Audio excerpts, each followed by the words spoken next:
Number 32, प्रांतीय चुनाव 1937 ईस्वी। भारत सरकार अधिनियम 1935 के पारित होने से पहले ही कांग्रेसी नेता चुनाव की तैयारी के लिए पुनः स्वराज पार्टी को पुनर्जीवित करने के बारे में विचार करने लगे थे, क्योंकि बाहर के आंदोलन का दौर अब समाप्त हो चुका था। अतः उन्हें फिर से विधानसभाओं में प्रवेश कर उसके अंदर से दमन का विरोध करना चाहिए, जिसके क्रम में 31 मार्च 1934 ईस्वी को डॉक्टर अंसारी की अध्यक्षता में दिल्ली में एक सम्मेलन हुआ, जिसमें स्वराज पार्टी को जीवित करने का निर्णय लिया गया। भारत शासन अधिनियम 1935 के द्वारा भारतीयों को प्रांतीय शासन प्रबंध का अधिकार मिल जाने के कारण अनेक क्षेत्रीय पार्टियों का प्रादुर्भाव हुआ। इन पार्टियों के क्रम में पंजाब में अफसर हुसैन ने यूनियनिस्ट पार्टी की स्थापना की, बंगाल में फजलुल हक ने कृषक प्रजा पार्टी की स्थापना की और बंगाल तथा मध्य प्रांत में अंबेडकर ने इंडिपेंडेंस वर्क्स पार्टी की स्थापना की। 1936 तथा 1937 ईस्वी में जवाहरलाल नेहरू की अध्यक्षता में लखनऊ और फैजपुर में कांग्रेस का अधिवेशन हुआ, जहां यह स्वीकारा गया कि चुनाव लड़ना ही एकमात्र विकल्प है। इसी अधिवेशन में पहली बार वैज्ञानिक एवं आर्थिक अर्थ में समाजवाद की व्याख्या की गई। 1935 ईस्वी के भारत शासन अधिनियम के आधार पर फरवरी 1937 ईस्वी में चुनाव हुए, जिसमें कांग्रेस को बड़ी सफलता प्राप्त हुई।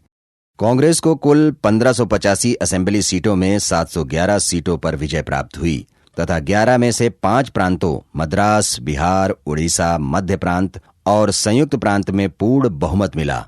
सरकारी समर्थन के बावजूद संयुक्त प्रांत में छतारी के नवाब की नेशनल एग्रीकल्चरिस्ट पार्टी और मद्रास में जस्टिस पार्टी को हार का सामना करना पड़ा। मुस्लिम चुनाव क्षेत्रों में कांग्रेस के बहुत मामूली प्रदर्शन के बावजूद इस बात से संतोष मिल जाता था कि मुस्लिम लीग भी मुसलमानों की एकमात्र प्रतिनिधि होने का अपना दावा सिद्ध करने में असफल रही थी।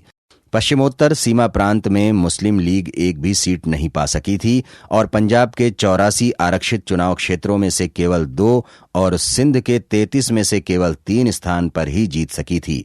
अनुसूचित जाति की अधिकांश सीटें भी कांग्रेस ने जीती थी, केवल बंबई को छोड़कर, जहां डॉक्टर भीमराव अंबेडकर की इंडिपेंडेंट लेबर पार्टी ने हरिजनों के लिए आरक्षित 15 सीटों में से 13 जीती थीं।